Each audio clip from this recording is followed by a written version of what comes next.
Hello, my name is David and I'm from Excel Consulting. In this video, I'm going to show you how PowerPoint has gotten heaps better over the last decade. And here are my top 10 picks for the new features that I absolutely love. These are a sample of them on the screen, but we're going to go through a ton of them. If you like this video, please subscribe to my channel. I've got plenty more, including some on new stuff in the decade as well, around both new features and also enhancements to features as well. That's a separate take on things. All right, so let's get started. Oh, do you see that? That smooth transition. That is one of my features that I'll cover later in the list. But for now, let's kick off number 10, subtitles in PowerPoint. This came in about a year ago, Office 365 only. So what you can do is you can switch it on. So if I go to slideshow, I can click always use subtitles, and then I'm going to speak in English and return in English. So keep that bottom overlaid, Shift F5, let's see what that brings. So here we are using PowerPoint, and I have shown you how subtitles works. And it's pretty good that you can see in real time, it's using artificial intelligence to push out what I'm saying. And it's doing a pretty decent job as well, even though I'm changing the pitch and the tone of my voice and speaking quite fast. Even here, when I speed up, it's still going and ticking it as I go along. It's actually gotten even better since about a year ago, if I'm honest. And I don't think it's quite made a mistake yet. But if I use names like, say, my name is David Benaim, I'm recording this from Phnom Penh, Cambodia, it doesn't quite get that right. But I mean, what are we going to expect? Phnom Penh. There we go. It does even more stuff, so I can say, I want to speak in French. And I speak French, so this works pretty well. So if I go Shift F5, Bonjour tout le monde, maintenant je vais parler en français. Ça va pas seulement transcrire ce que je dis, mais ça va aussi traduire dans une autre langue. Et si tu comprends un peu le français, tu peux voir que c'est en train de marcher assez bien. Et la ponctuation et la grammaire anglaise, ça marche, même si c'est pas exactement la même grammaire en français et en anglais. Mais ouais, c'est pas mal comme ça marche ici. Exactly, my grandmother's great. So it's not perfect, but it's still getting there. Now, I put this as number 10. Why? Because I think that although it's great, it's still got a little bit to go before it's perfect. And we've all been in the cinema where we've seen someone use subtitles in a movie, and if something's even a little bit off, it just causes people to laugh and giggle. So it will be really, really good, but still, I don't think it's quite there. Great. So you have a shorter list here compared to a longer list here. I have a longer video on this feature that I'll link to in the description below if you want to learn more about it. Similar with a lot of these other ones. Quick Starter, number 9. So Quick Starter allows you to research things automatically, and is used quite a lot in schools. These, although they look like images, they are a special feature called icons, which means that I can change the color or anything else. I'll show you those later on. But with that, let's look at Quick Starter. So Quick Starter, you can go to File and New, and let's go to Quick Starter.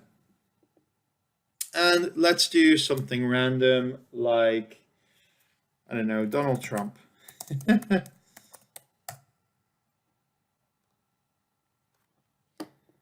So who do I want to look at? Oh, let's go to Melania Trump. Sure.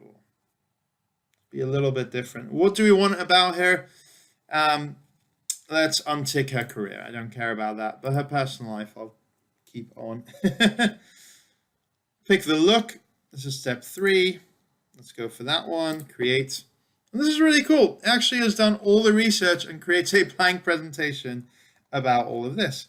So it's got here the outline. These are 2 hidden slides. And then here it's got the contents of what it's going to look at. Early life. Some of these are empty. Others, it has some stuff in the notes.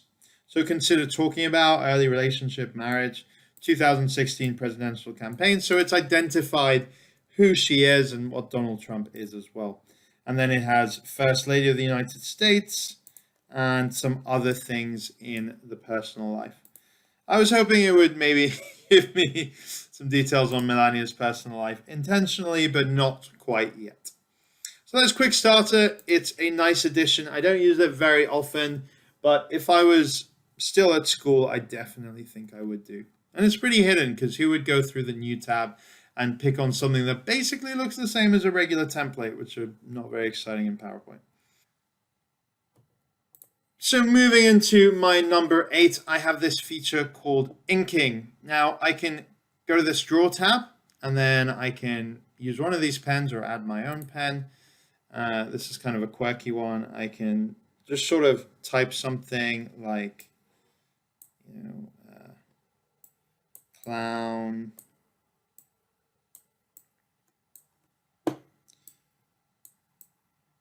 Happy. This is typically done with like an iPad or a Surface or something like that, because with a mouse, it's not really that useful. So that's why it's at my number 8, because it's not something that I would use that often. I'm going to draw some shapes and some text. Then I can go to the lasso select, also in the same tab, and just sort of draw around what I've drawn here.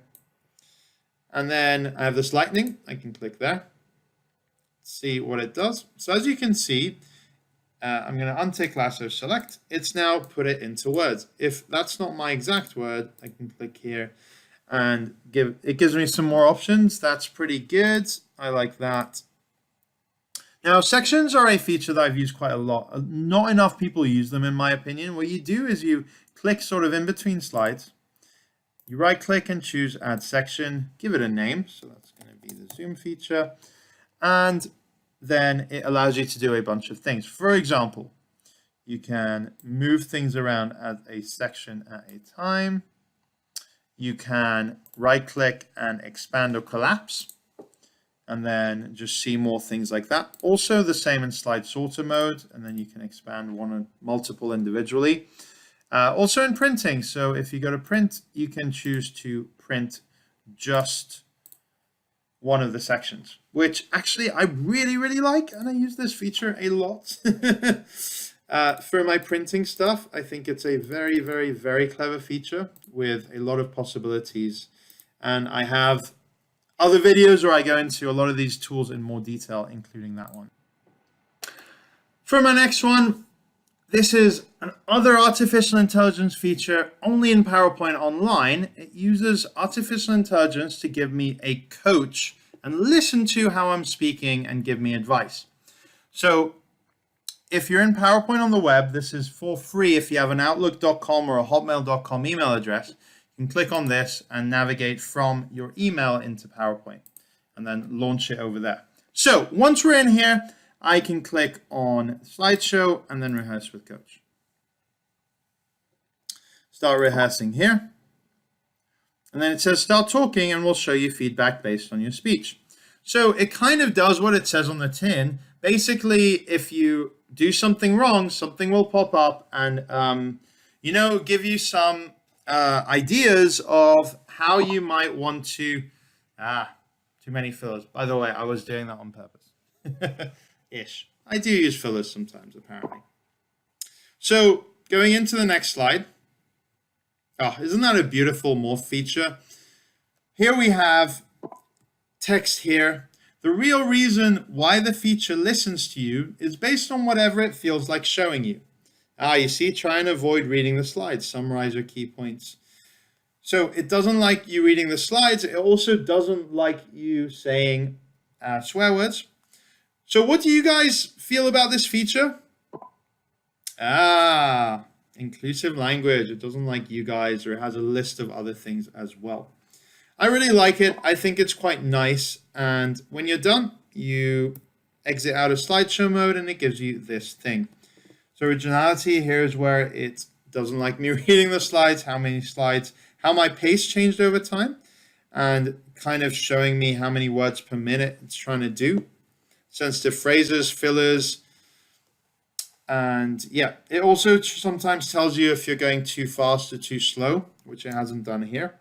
But let's go into number 5, which is screen recording. Now, screen recording is a really cool feature that came out in in PowerPoint 2013. In the Insert tab, you have here screen recording. And for a long time, I was recording my YouTube videos using this feature. I'm going to leave audio off. I'm going to select area. Let's make it full screen. Press record. Does the countdown. And then as I talk over it or move over it or navigate to other tabs or other applications, it's recording what I do. So I can go back here and stop it or use a shortcut otherwise. And then it actually puts that back into my presentation here. So I can replay it. I can trim it like I can do with other videos. Here, trim video. I can right click and choose Save Media As to export it as a video. So it's a really nice feature. It's made number 5 on my list because I've actually used this probably hundreds of times. And I think it's a really, really great feature. Next, now the top 4. The top 4 are absolutely game-changing for me. I mean, the top 4 are things that I couldn't imagine a PowerPoint presentation today that didn't use all 4 of these features. And almost no one knows that any of them exist. So Zoom. What Zoom is basically a clickable menu of your slides. So if you go to, let's do it, normally at the beginning you would do it, click in between slides, insert, and you can choose summary zoom. Then it pre-selects where you add sections. Remember I talked about sections earlier? So there are 6 places, but you can deselect some that you want. So I want to unclick that. And you can even fast track creating sections as well. So let's say I want to start here. I can click there, press insert, and now it's created these 6 sections here. I would advise, as you can see, to have a consistent theme. So all my slide headers are the same with the same pattern. Then I can give it a title. So menu of slides. Go to slideshow mode, and now I can click on all of these and it goes to that one. It scrolls through all the slides. There's my morph again, and then goes back to the zoom when it's done. I do one nice touch is I like using this with some GIFs or videos. You see how kind of slick that is as you move into it. I love the animation as well. So the other thing you can do with it is you can go to zoom features. You can select all of these, untick return to zoom.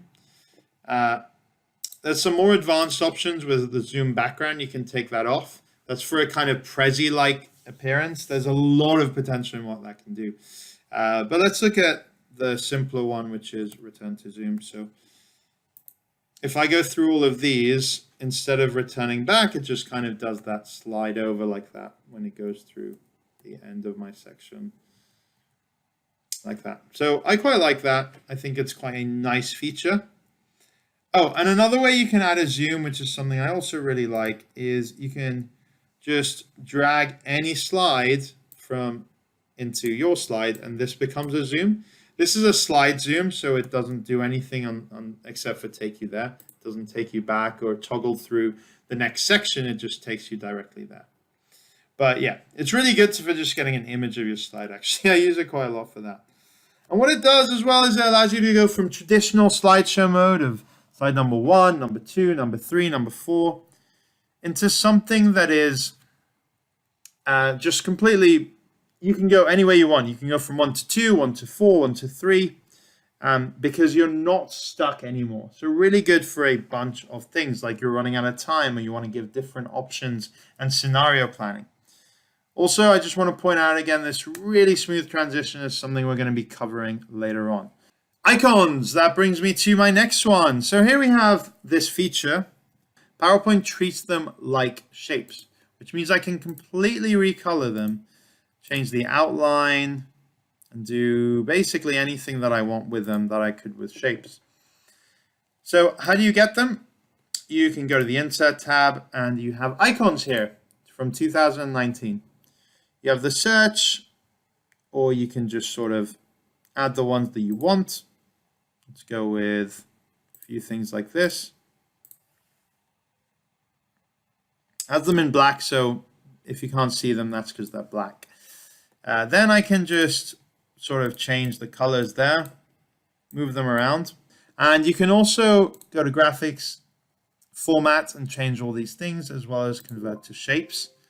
And then it becomes completely free shapes. It's a grouped shape first. So if you ungroup it, these are all individual shapes now. And now each one can change a color or a feature like that as well. These are using SVG vector images. And one of the key features about that is that they don't get blurry no matter how big you make them. You've got 850 to choose from in the Insert tab, but with this feature came a whole other feature, which is the support of SVG images in PowerPoint. Here, I have a subscription and I can search for up to 2 million things and get icons on basically all of them. So I can have some, for example, a cucumber, like that. It will give me all these different icons about cucumbers. Click on SVG graphic, drag it in, and it's black, and then you have all the same potential that you have with the last feature as well. All right, just 2 more features for you guys. The next one is Designer. Now, Design Ideas number 2, this uses artificial intelligence to give you ideas about how to rebuild your slides. I really, really like this, and it keeps getting better over time. This feature got released about 5 years ago, and I can't tell you how much better it's gotten since then. And it just keeps evolving. Every few months, I notice a new thing with it.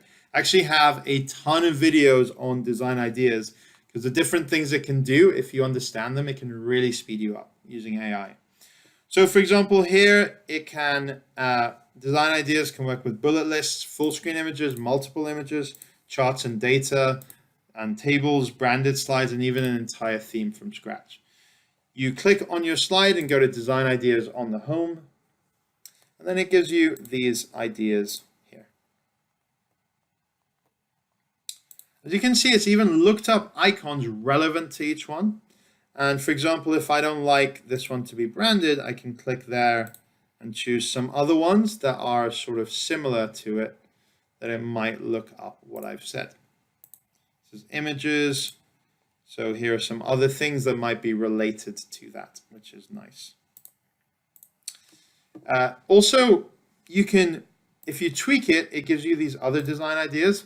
Look at that. It uses like a beautiful image with something there. And you can just sort of tweak it and give it.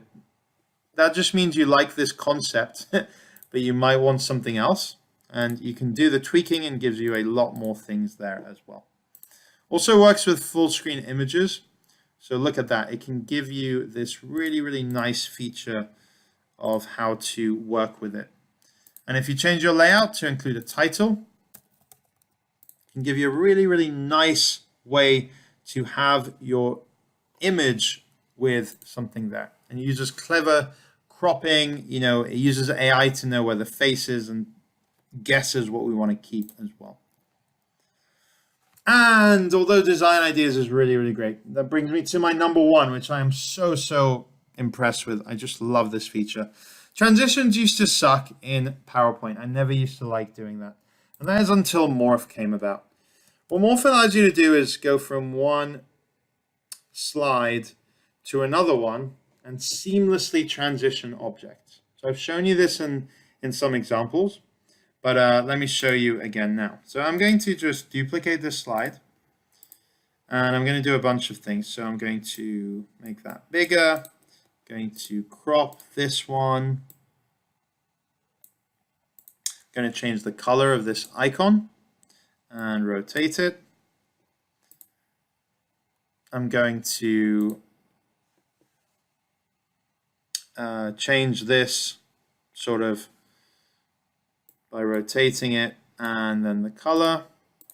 This one I'm just going to change like the dimensions of it, like that, the proportion.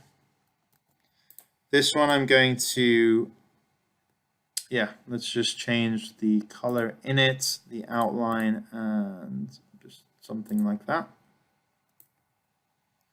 And again, just change the size and just keep going. Just do this for pretty much everything. And what you do then is you just go to the Transitions tab and you click Morph. And look at that. It's just a seamless way of moving from one to another one. There's more advanced stuff you can do with Morph, but this is kind of an overview of how it works. You can, for example, tailor which shape moves to which shape, and you can also choose from different effect options. I have another video that I'll do soon on Morph where I'll cover those in more detail. But that's it for my top 10 picks. So if you like this video, please feel free to click the like button, and you can subscribe for more details on other videos that I'm doing as well. Great. Thanks for watching.